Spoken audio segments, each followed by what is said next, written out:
Hey guys, welcome back to a new video. In this video I will show you how we can make use of lists in Jetpack Compose, such as this simple list here, which works really smooth. And especially if you already know recycler view in XML, then these lists in Jetpack Compose are just so much easier and less complicated. So let's directly dive into it. So when using a list in Compose, you need to differentiate if you have like a limited number of hard-coded items, maybe just 10 items or so, then you can just use a simple column and make that column scrollable. But really only if you don't have many items. If you have a lot of items, then we have a special LazyColumn which we can use, which just lazily loads these items as we scroll. So this LazyColumn is basically the equivalent in Jetpack Compose to recycler view. And of course there's also a lazy row if we want to implement a horizontal scroll. But let's start by creating a normal column and make that scrollable. So you already know a column here. Let's use that.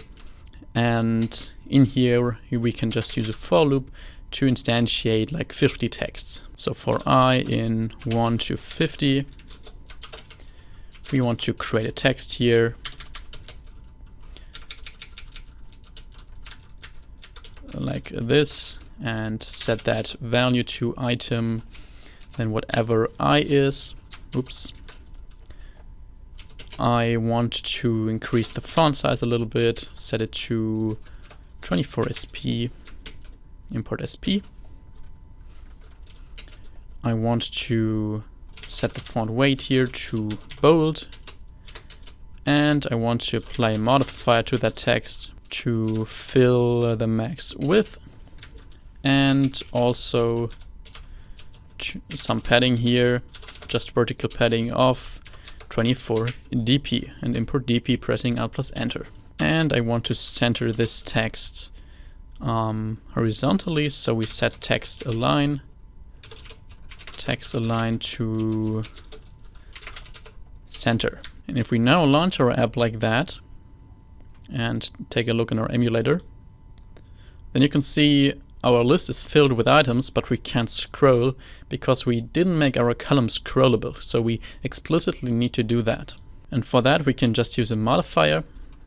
So in those column options we apply a modifier of modifier dot vertical scroll. So we want to make that column vertically scrollable. And here in that modifier we can set some options, but one option is actually required, which is the scroll state. So we need to create a state here for that column scroll, which we could then use to just manipulate the current scroll position to programmatically scroll in our column and so on. And we can easily do that by using val scroll state is equal to remember scroll state. So that will already give us a scroll state we can then pass here. And if we then relaunch the app and take a look, then you can see now we are able to scroll through our items. But those are actually already too many items to use a normal column here. I'd say 50 items is a lot. What we want to do instead is we want to now create a lazy column that just lazily loads these items as we scroll. A lazy column works a little differently than a normal column that we make scrollable, so we cannot just replace this with lazy column. We need to do this, but we need to do a little more than this. On the one hand, we need to remove this vertical scroll because a lazy column is scrollable by default. And we can also remove the scroll state here. And instead of us looping through our numbers here and creating these texts, the lazy column has a functionality that already does that for us. So what we can do is we can use item, or rather items, because we have multiple items. So with item, that would be the most simple type of that. We can just use that to have a single list item here that we can specify within that item block. But we want to have multiple items here.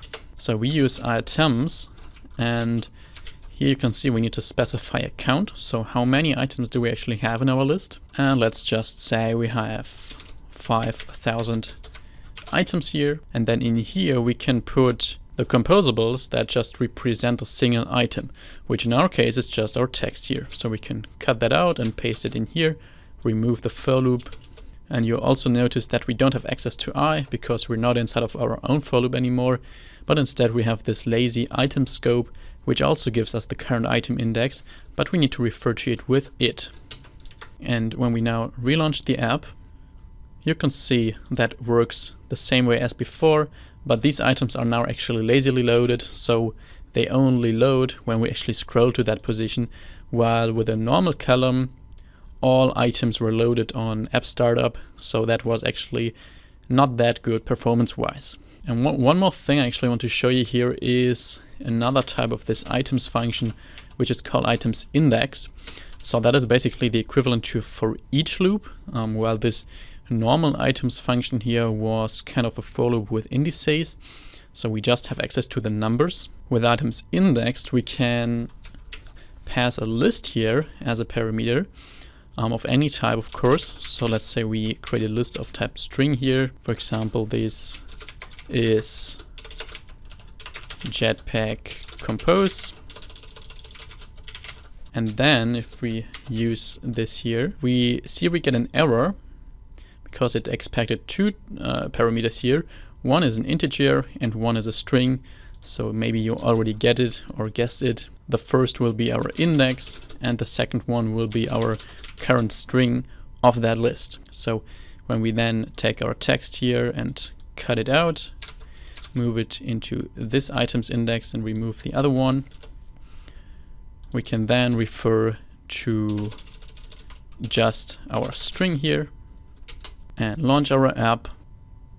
And you can see now it directly prints the strings that we have in our list. And of course, you don't need to choose a list of string here. You can choose any type of list and then just map these items to composables that you want to display in your list. And this is of course a big improvement here to Recycler View. Well, for Recycler View, you needed to create something in XML. Then you need to create an adapter, you needed to assign that adapter with a layout manager and all that stuff, which was so complicated for this simple behavior that you actually need in every app, so that we finally have an easier solution for that in native Android, which I'm very happy about. So let me know below how you like this new LazyColumn feature here to create lists in Android. I hope you liked this video, and if you're interested in more advanced Android premium courses, check out the first link in this video's description, which will lead you to my website. And there you will find these paid courses, which are a way to support me and my work, and also, of course, a way to just bring your Android skills to the next level. Thanks for watching. I hope I'll see you in the next video again. Wish you a nice day. Bye bye.